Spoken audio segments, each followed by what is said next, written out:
Today we welcome Hungary, Poland, the Czech Republic, finally erasing the boundary line the Cold War artificially imposed on the continent of Europe, strengthening an alliance that now clearly is better preserved to keep the peace and preserve our security into the 21st century.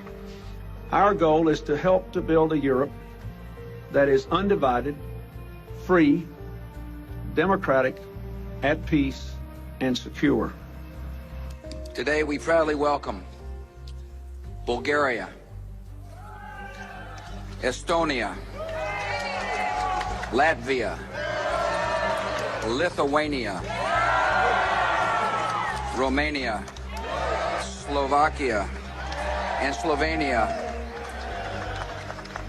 We welcome them into the ranks of the North Atlantic Treaty Organization.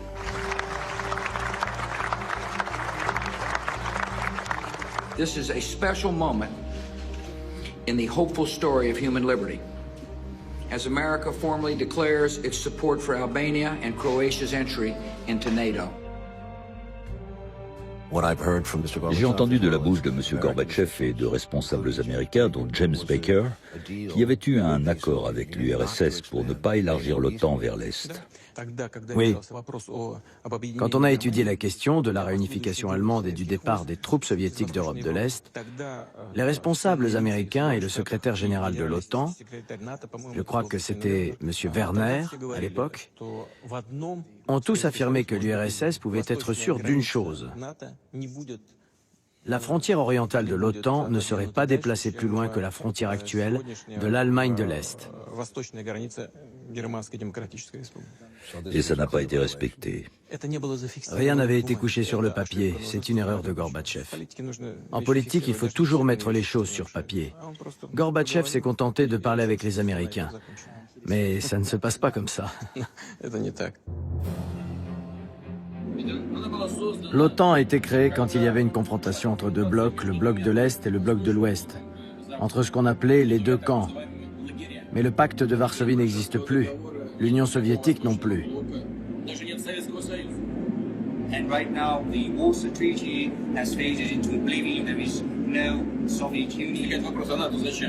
Il faut se poser la question, à quoi sert l'OTAN? J'ai l'impression que pour justifier son existence, l'OTAN a besoin d'un ennemi. Elle est donc sans cesse en train d'en chercher un ou de chercher des actes de provocation pour pouvoir en désigner un.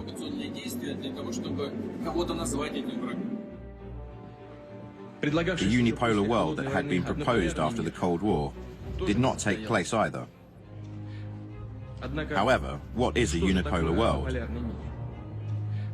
However one might embellish this term, at the end of the day, it refers to one type of situation, namely one center of authority, one center of force, one center of decision-making. It is a world in which there is one master, one sovereign, and at the end of the day, this is pernicious not only for those within this system, but also for the sovereign itself, because it destroys itself from within. One state, and of course, first and foremost, the United States, has overstepped its national borders in every way. This is visible in the economic, political, cultural, and educational policies it imposes on other nations.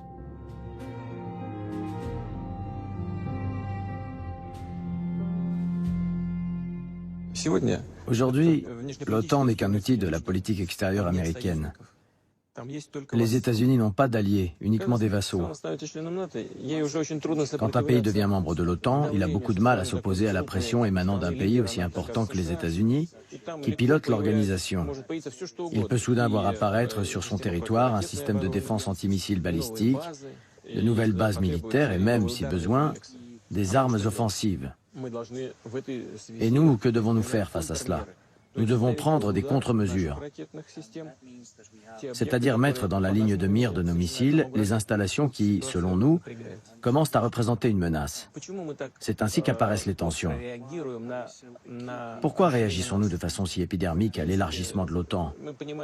Nous comprenons très bien la raison d'être de l'OTAN, ou plutôt le fait qu'elle n'en a plus, mais aussi le danger que représente pour nous cette organisation. Qu'est-ce qui nous inquiète au juste? C'est le mode de prise de décision. Je sais comment les décisions sont prises.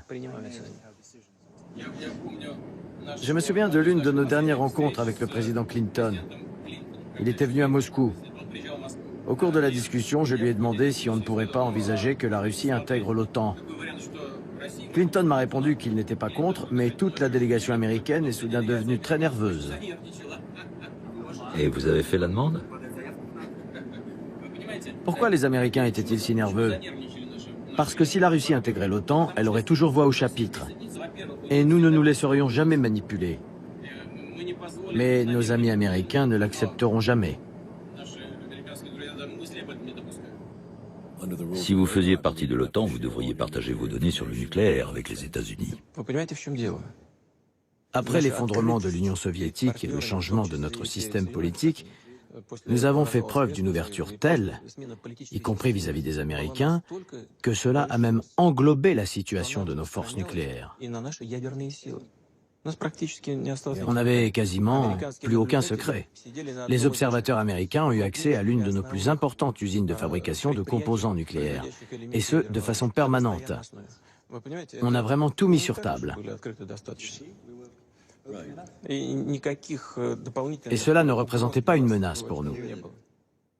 Mais chez vous, ce qui est curieux, c'est que les présidents changent, mais pas la politique.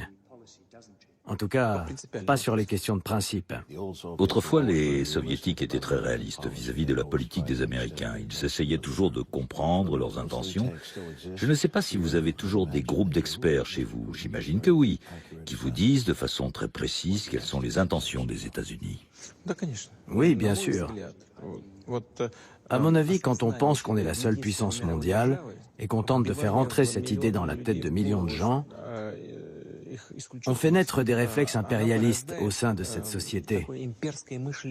Et cela exige une politique extérieure qui soit en accord avec ces attentes. Les dirigeants du pays sont donc obligés de respecter cette logique. Mais en réalité, cela ne va pas dans le sens des intérêts du peuple américain. C'est ainsi que je vois les choses. Parce qu'au final, cela est source de problèmes et de conflits. Cela démontre aussi qu'il est impossible de tout contrôler.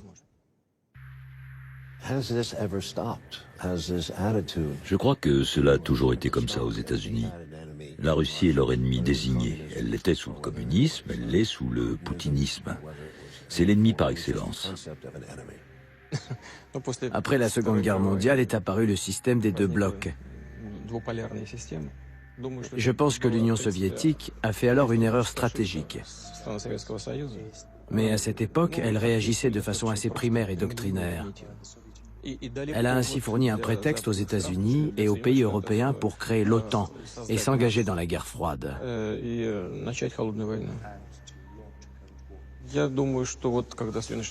Je pense que lorsque les États-Unis se sont sentis à la tête du soi-disant monde libre, d'autant plus après la chute de l'Union soviétique, ils ont soudain eu l'illusion qu'ils pouvaient tout se permettre, et en toute impunité. C'est un piège parce que, dans une telle situation, et le dirigeant et le pays vont commencer à commettre certaines erreurs. On ne ressent plus le besoin d'analyser les situations ni de penser aux conséquences de sa politique. Le pays ne sait plus bien fonctionner. Il enchaîne les erreurs. C'est dans ce piège que les États-Unis ont fini par tomber, selon moi. C'est toute la question. Où en sont les États-Unis? Quelle est leur stratégie dans le monde? Je répondrai très précisément et très franchement à cette question, mais seulement quand je serai à la retraite.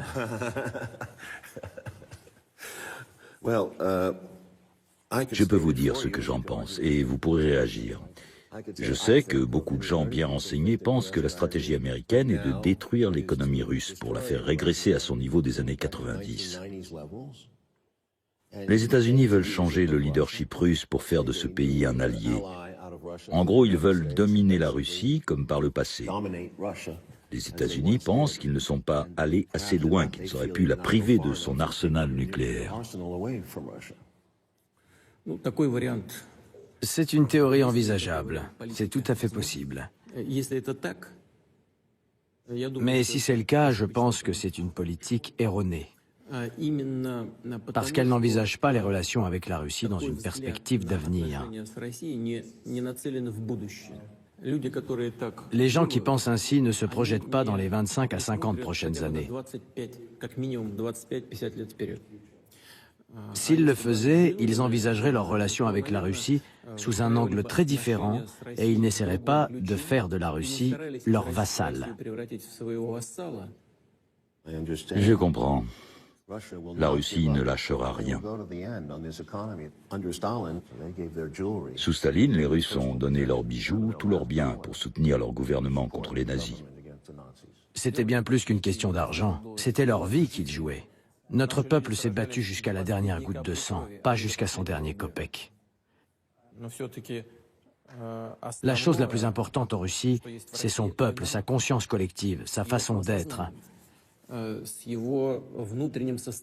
Et ce peuple ne peut pas exister sans la souveraineté de son État. C'est cela que nos partenaires doivent prendre en compte pour construire avec nous des relations justes et durables, plutôt que d'employer la menace nucléaire. Ainsi, nous n'aurions plus à dépenser autant pour la défense. Jugez par vous-même, l'an dernier, en équivalent dollar, nous avons dépensé 40 milliards pour la défense. Et les États-Unis, plus de 460 milliards. Plus de 10 fois plus. Et pour le budget de l'année en cours, celui de 2016, c'est plus de 600 milliards. C'est totalement démesuré. Ça représente plus que les budgets de défense de tous les pays du monde réunis.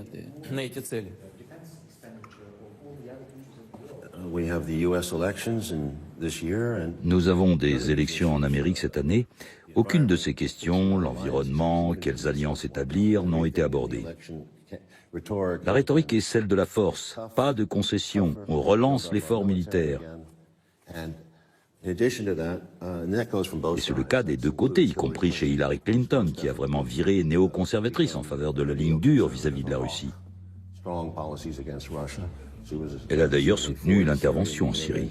And we have to send a very clear message to Putin that this kind of belligerence, this kind of testing of boundaries will have to be responded to.